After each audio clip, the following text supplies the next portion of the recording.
가고 연약한 종들 동서사방원근각에서 모여 하나님의 말씀을 전하며 들으며 깨달으며 실천하길 원하여 오늘도 아버지 하나님 부족한 종이 섰습니다. 하나님 성령 기름 부어주시고 놀란 하나님 은혜가 아버지 우리 예배 가운데 있게 하여 주옵소서. 예수님의 이름으로 감사하며 기도하옵나이다. 아멘. 우리 찬송 한 장 올려드리겠습니다.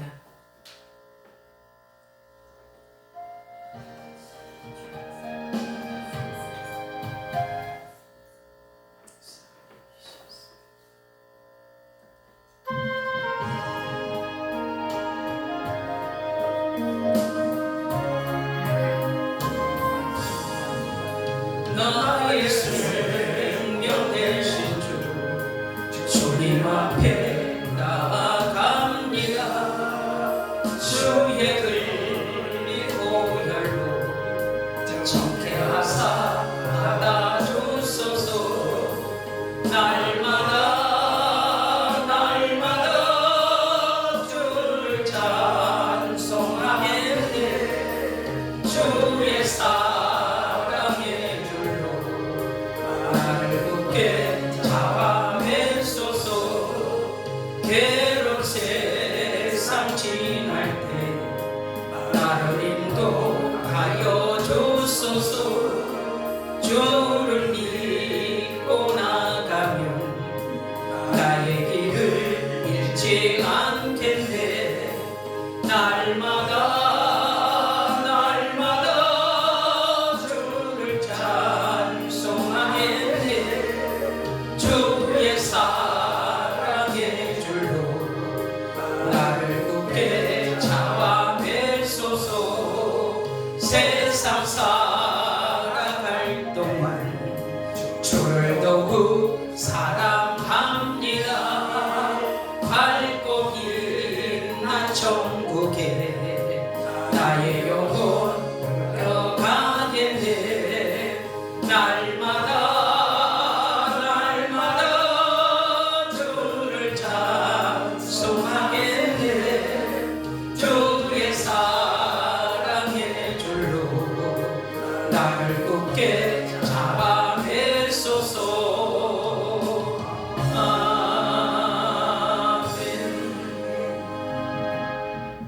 아멘. 우리 하나님의 말씀은 구약성경 1절에서 14절 말씀. 우리 에스겔서 구약성경 에스겔서 14장 12절에서 14절 말씀이 되겠습니다. 제가 하나님께 봉독합니다. 여호와의 말씀이 또 내게 임하여 가라사대, 인자야, 가령 어느 나라가 불법하여 내게 범죄함으로 내가 손을 그 위에 펴서 그 의뢰하는 양식을 끊어 기근을 내려서 사람과 짐승을 그 나라에서 끊는다 하자. 비록 노아, 다니엘, 욥이 이 세 사람이 거기 있을지라도 그들은 자기의 의로 자기의 생명만 건지리라. 나 주 여호와의 말이니라. 아멘. 할렐루야. 정말 이 시대는 하나님이 원치 않는 그런 행동과 생각을 가지고 하나님 앞에 불순종과 범죄를 하고 있는 악한 시대를 우리가 볼 수 있고 들을 수 있습니다. 오늘 에스겔 선지자는 분명히 이제 14장에서 우상 숭배자들에 대한 정죄에 대해서 지금 말씀하고 있습니다. 에스겔에게 하나님의 말씀이 임함으로 이제 강력한 죄로 인한 정죄에 대해서 하나님께서 말씀을 예치라고 에스겔 선지자에게 말씀을 내려주십니다. 오늘날 저와 여러분에게 하나님은 귀 있는 자들은 하나님의 말씀을 들을지어다 그랬습니다. 오늘 우리 모두는 하나님의 말씀을 듣는 귀가 열려야 될 줄로 믿습니다. 하나님의 말씀을 보는 영안의 눈이 열려야 될 줄로 믿습니다. 오늘 예루살렘의 12절에서 내려가다 보면 예루살렘의 멸망에 대한 확실한 그런 증거에 대한 하나님의 말씀이 선포되고 있습니다. 여호와의 말씀이 또 내게 임하여 가라사대, 에스겔 선지자에게 하나님의 말씀이 임함으로 증거하라 선지자의 사명을 받은 에스겔 선지자는 외치고 있습니다. 자, 이제 정말 심판할 수밖에 없는 악한 시대에 저와 여러분이 서 있습니다. 때로는 목사, 때로는 장로, 때로는 집사 등등 각자 하나님께서 쓰시고자 하는 그런 사명을 가지고 다 직분을 맡기셨습니다. 저와 여러분은 목사의 직임을 맡았습니다. 목사를 하면 많은 영혼들을 깨우치며 영적으로 증거할 수 있는 그런 영적인 종이 되어질 때만이 에스겔 선지자와 같이 우리가 하나님의 크고 비밀한 것을 우리에게 주셨을 때 담대하게 말씀을 전할 수 있게 된다는 것을 오늘도 우리 모두는 깨닫는 은혜만 있기를 원합니다. 자, 예루살렘의 이제 멸망에 대한 그런 확실한 하나님의 말씀의 법이 오늘 2절에서 나타나고 있습니다. 여호와의 말씀이 또 에스겔에게 임하여 가라사대, 인자야 가령 어느 나라가 불법하여 내게 범죄함으로 내가 손을 그 위에 펴서 그 의뢰하는 양식을 끊고 기근을 내려고 사람과 짐승을 그 나라에서 끊어버리겠다고. 자, 우리가 두루두루 세계 전체 나라를 살펴볼 때 이제 전쟁이 끊이지 않고 있는 나라를 볼 수가 있습니다. 결론은 하나님의 주권 속에서 하나님 보시기가 합당치 않는 나라, 또 하나님 앞에 합당치 않는 개개인 인생들에게 이제 하나님의 심판에 대해서 말씀하고 있는 것을 오늘 우리가 느낄 수 있습니다. 이 하나님의 심판이 있는 가운데, 자 14절에 보면 믿음의 사람, 성경에 손꼽히고 하나님이 쓰셨던 믿음의 사람 3사람이 나옵니다. 누구요? 노아, 다니엘, 욥 3사람이 나옵니다. 이분들은 정말 불 가운데 어떤 환경에 처할지라도 하나님을 부인하지 않냐고, 자기 생명을 아끼지 않냐고 하나님을 나타냈던 사명자라 볼 수 있습니다. 이 시대의 저와 여러분이 그런 사명을 갖지 않고는 결단코 저와 여러분도 언제 어느 순간에 원수 마귀에게 방해를 받을 수밖에 없는 악한 시대라는 겁니다. 14절에 그러잖아요. 비록 노아와 다니엘, 욥 이 3사람이 거기 있을지라도 하나님께서 13절과 12절과 13절, 14절에 인자야 가령 어느 나라가 불법을 행함으로 범죄함으로 내 손을 펴서, 이제 심판에 대해서 주님은 말씀하고 있죠. 주님의 손을 펴서 그 의뢰하는 양식을 끊어버리고, 우리가 세상에 육신은 먹어야 삽니다. 이제 기근을 말하고 있습니다. 어려움을 말하고 있습니다. 양식을 끊어버린다는 거예요. 그 다음에 뭡니까? 기근, 양식을 끊어버리면 이제 모든 것이 어려움 속에 기근의 삶이 될 수밖에, 어려움의 삶이 될 수밖에 없다는 것을 경고하고 있습니다. 그 다음에는요, 이제 사람과 짐승을 그 나라에서 끊어버린다는 거예요. 사람과 짐승. 자, 전쟁을 쉽게 우리가 살펴보면 전쟁 속에 그 누구도 살아남을 수 없지요. 다 끊겨버립니다. 오면서 제가 유튜브에 잠깐 그 하나님의 명령을 받은 그 예언자들이 올려놓은 것을 제가 조금 들어봤어요. 7 나라를 하나님께서 심판하신다는 경고를 들었다는 그런 메시지를 들었습니다. 거기에서 우리나라가 속하지 않기를 생각했어요. 그런데 하나님의 주권은 그 누구도 막을 수 없고 그 누구도 해결할 수 없다는 것을 우리가 두렵고 떨림으로 믿는 믿음이 필요한 때라는 것을 저는 느껴봤습니다.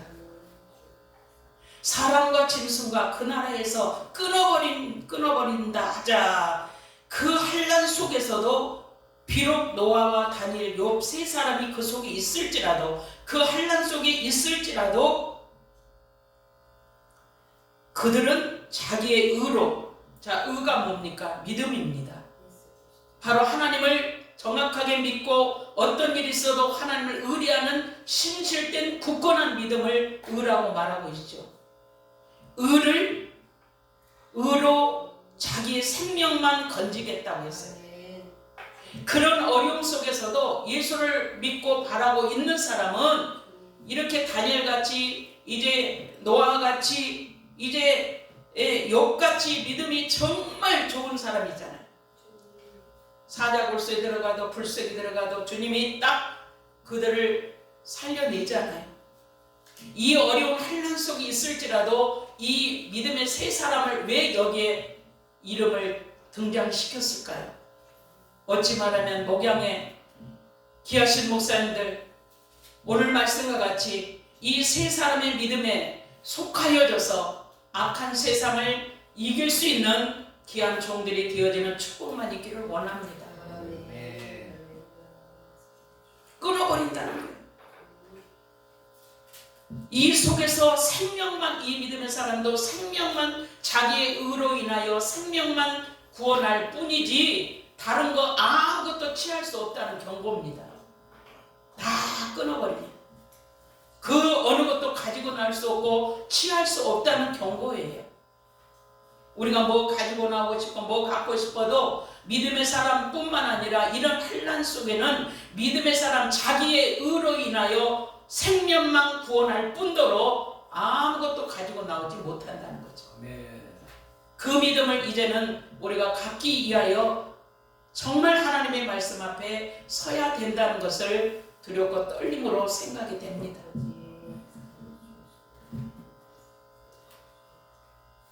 에스겔서 14장 12절 14절 우상에 대한 정말 개인이 됐든 나라가 됐든 세계가 됐든 하나님의 심판에 대해서 주님은 말씀하고 있습니다.